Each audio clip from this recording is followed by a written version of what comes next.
Y entra en escena Tamara Alonso. La doctora Alonso es la responsable de una de las consultas monográficas de POC de nuestro servicio. Tamara nos va a presentar a sus pacientes y va a hablar con ellos, ¿no? Y luego intervendrán otros actores que son también importantes en el manejo integral de doña Esther y de don Julio. Tamara. Pues efectivamente, muchas gracias, Julio. Empieza una parte distinta de la mesa. Tanto el doctor Ancochea, el doctor Soriano, la doctora González Béjar nos han aportado datos clínicos y datos epidemiológicos de la enfermedad rigurosos, científicamente muy rigurosos. Pero en esta parte de la mesa nosotros queremos poner cara y corazón a esos datos. Y para ello nosotros tenemos la grandísima suerte de contar con pacientes comprometidos con su enfermedad, pacientes expertos que conocen su enfermedad, que luchan por ella en el día a día junto a nosotros y queremos que de primera mano nos hablen de ella. Para ello, como decía el doctor Ancochea, contamos con Esther y con Julio, y no solo con ellos, sino también con sus familiares que nos acompañan hoy aquí, y es que muchas veces estos pacientes con EPOC, si ellos me lo permiten, forman parte realmente de nuestras familias. Y a mí, además de presentaros, me gustaría haceros una primera pregunta. Hemos hablado del desconocimiento que hay de esta enfermedad, de que esta enfermedad es en ocasiones una gran desconocida. A mí me gustaría que brevemente nos respondieseis una pregunta que son dos en realidad. La primera es si conocíais el significado de vuestra enfermedad cuando nosotros os dijimos por primera vez que padecíais EPOC. Y me gustaría también que nos dijerais o que nos expresarais en pocas palabras, si se puede, qué sentisteis cuando os dijimos que padecíais o que teníais esta enfermedad. Podéis hablar, el que quiera primero. Bueno, conocer las palabras las conocíamos. Yo cuando más me aterré fue cuando oí la palabra enfisema. La palabra esa fue caerme en picado, o sea, en un abismo y caerme en picado. Y después, en tan poco tiempo, la decadencia de todo mi organismo fue tremenda y fue una mezcla de sentimientos, de no poder controlar la situación, de aquello que hacía en 5 minutos necesitaba 1 hora, de no poderme duchar, fue tal la decadencia que no lo sé explicar con palabras. Mis ojos eran 2 grifos continuos de llorar y llorar y llorar. Y el sentimiento de culpabilidad de que era algo que yo me había producido a mí misma, porque hay otras enfermedades que te viene dada por la naturaleza, pero esto me lo había producido yo misma. Julio, ¿tú qué podrías decir? ¿Cómo lo viviste tú? Yo tengo expediente en este departamento de este hospital desde el año 2014. Pero yo venía de la sanidad privada, es decir, que la palabra EPOC para mí ya sonaba desde hacía 4 años antes. Otra cosa es que yo soy fumador, o fui fumador, desde los 12 años. Ahora mismo tengo 78 y hace como 10 años que no fumo. El problema ¿dónde está? En que en cuanto te explican que es EPOC, pues dices, no tengo cura. Podré a lo mejor empeorar lentamente, pero no tengo cura. Salvo que haya trasplante de pulmón, ¿no? Nosotros ya no entramos. No, bueno, no lo sé. No sé si eso responde a lo que me estabas preguntando. Sí, por supuesto que responde a mi pregunta. Y vosotros habéis introducido un concepto muy interesante, Esther en concreto, que es el del tabaco, ¿no? Efectivamente, esto es una enfermedad por tabaco y es cierto que uno puede sentir, bueno, yo he fumado y he desarrollado esta enfermedad, y puede sentir en cierto momento un sentimiento de culpa. ¿Es así? ¿En algún momento os ha venido ese sentimiento? Julio, ¿tú qué dirías? Al saberlo, sí.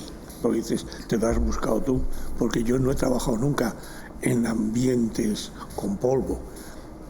El humo del tabaco ha sido lo que yo he podido estar respirando constantemente, pues en mi época laboral se podía fumar en los aviones, por supuesto en tu coche, se podía fumar en reuniones, en tu despacho, entonces estabas permanentemente envuelto en una nube de humo, aparte del olor que llevabas y que arrastrabas, ¿no?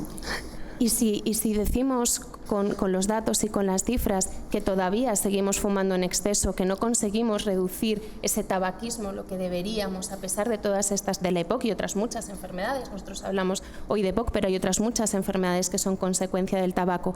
Vosotros, si pudierais dirigiros a mucha gente y darles un consejo con respecto al tabaco, que fuera efectivo, que fuera eficaz, ¿qué le diríais? ¿Qué haríais o cómo mejoraríais este problema que tenemos? A mí, por ejemplo, las charlas en institutos, si las veo, lo que acaban de comentar, desde qué edad se está empezando a fumar. Hace unas noches oía en televisión un individuo que a las 12:30 de la noche tiene un programa haciendo de psicología. El planteamiento que se hacía allí en aquel momento era el sexo. Con 13, 14 y 15 años están practicando sexo ya los jóvenes. Y les dan charlas sobre el sexo en el instituto. Yo pienso que sobre esto no se les ha dado. Pues a mí no me importaría en absoluto el contar mi experiencia, ¿no?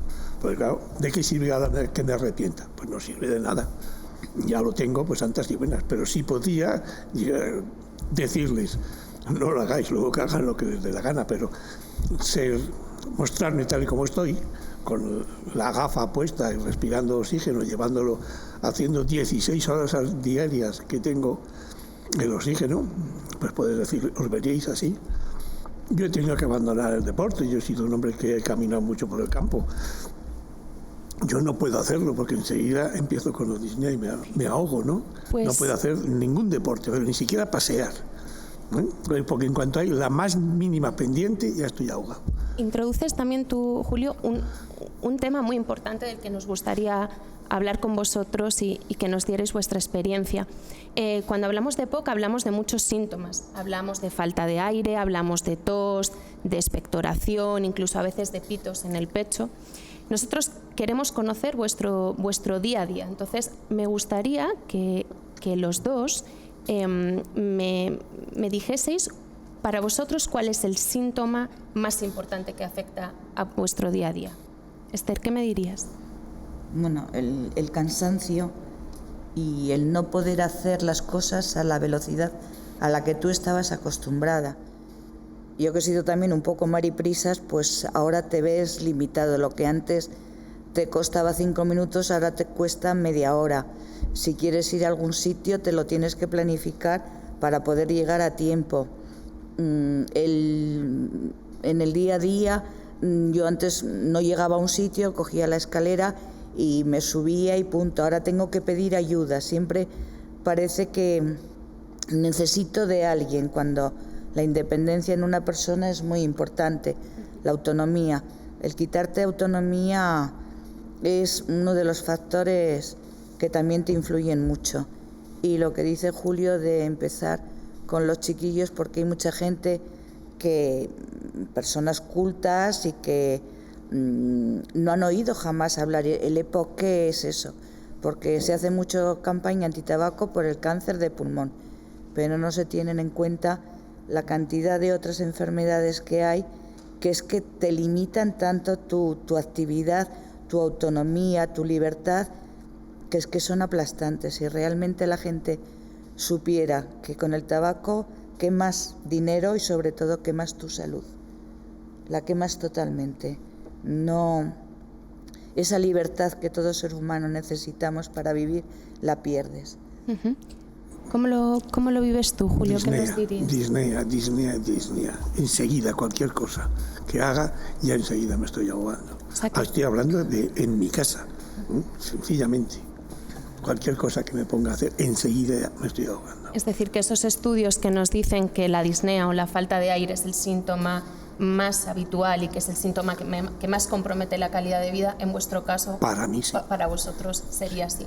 Me gustaría comentarte, Esther, que hablaba Julio en la introducción de las diferencias que hay entre sexos en cuanto a las características de la enfermedad.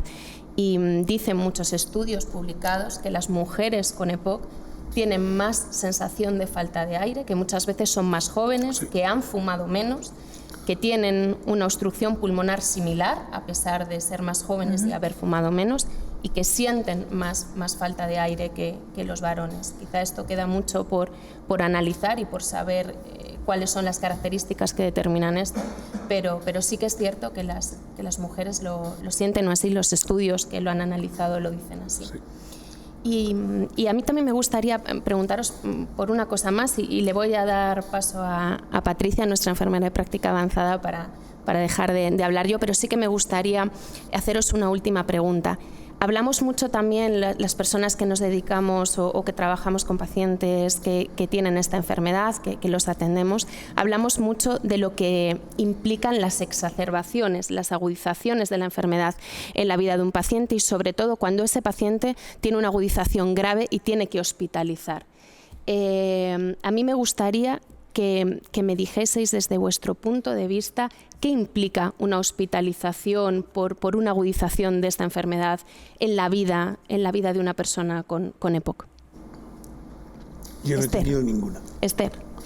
Bueno, yo tuve sobre todo la primera y la segunda, quiero que nos cuentes. Sí, ahí tuvimos nuestra primera relación. Eso es.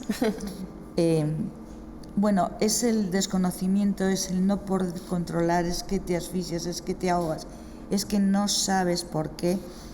Y entonces, bueno, te reciben en el hospital, te hacen la pruebita esta que hace mucha pupa. La gasometría. Eso, la gasometría. Y bueno, la primera fue de 3 días, pero el lunes volví a ingresar. ¿Qué sentí?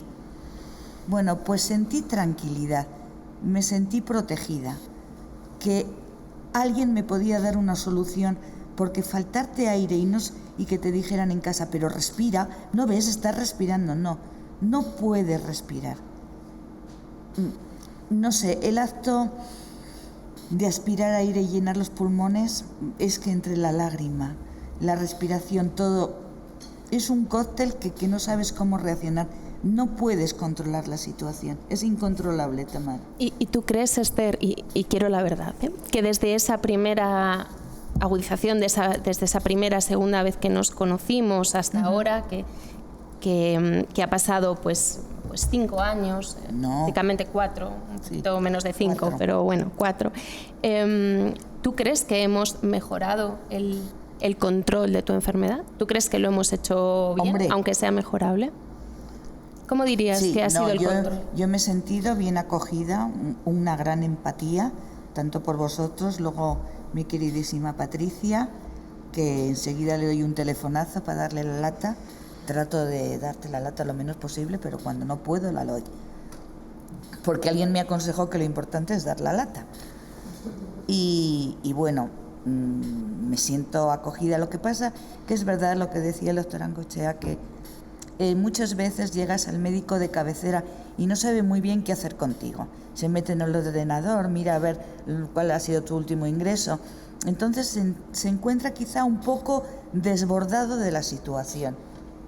Y entonces pues estás ahí entre dos aguas que, claro, venir a urgencias no te parece procedente porque tampoco estás tan malo como para venir a urgencias. Y luego la situación que se crea en casa, porque ya se asustan mucho más. Yo creo que he mejorado bastante, sobre todo en saber controlar esos momentos de angustia, porque claro, el psicólogo también tiene su papelito, y nos escucha, lloramos, nos vamos más calmados y punto. Pues este es el momento idóneo para darle paso a Julio y seguimos con esto. La verdad es que tanto doña Esther como don Julio han hablado en primera persona, ¿no? Solo las personas con EPOC, en este caso con EPOC evolucionado, tienen la experiencia cotidiana de vivir con EPOC, ¿no? Y de referir esa secuencia cronológica a lo largo del día, ¿no? Me falta el aire, me falta la vida, a pesar de lo cual tienen esa resiliencia, ¿no? Que se conforman, bueno, cuando llegue la primavera estaré mejor, saldré más a la calle, podré estar con mis nietos, en fin, solo ellos tienen esa experiencia que nosotros procuramos compartirla, ¿no? Desde la cátedra Respira Vida Bueno, pues desarrollamos muchas actividades, ¿no? Algunas incluso sorprendentes, ¿no? Música en los hospitales de la Universidad Autónoma. Pues todos los domingos hay conciertos, ¿no? Para nuestros pacientes, cuidadores y familiares. Acaban de venir de Moscú, de un congreso, el médico como humanista, alumnos becados desde la cátedra, bajo la coordinación de Jonathan McFarlane y del profesor Soriano. Fomentamos la docencia, la investigación y la innovación en enfermedades respiratorias crónicas. Pero don Julio ha dicho algo muy importante, ¿no? Y los chicos de 13, 14, 15 años que ven esos programas por la noche, ¿no? Y que incluso él se ha prestado voluntario, ¿no? A colaborar, ¿no? En ir a los colegios. Bueno, pues decir que desde la cátedra en este momento, junto con la Comisión Hospital Sin Humo del Hospital, pues vamos a ir a esos colegios. Aquí donde estamos, en este salón de acto, se celebró la primera aula Respira de la SEPAR en España, ¿no? Este servicio, nuestro servicio tiene la primera aula Respira y aquí estuvieron 200 niños de 14 y 15 años junto con el defensor del menor y obviamente esa aula Respira fue sobre la prevención del tabaquismo. Acabamos de editar un libro que va a tener una tirada de 25.000 ejemplares. En todos, además, hay algún asturiano en la sala, hasta en bable, no solo en gallego, en catalán, etcétera, ¿no? Para llevárselo a los niños a los colegios, para que lo lean y digan que no al tabaco. Esta es la clave, la prevención, y además los datos son preocupantes, ¿no? En los niños y quizás más ahora en las niñas, como nos decía el profesor Soriano.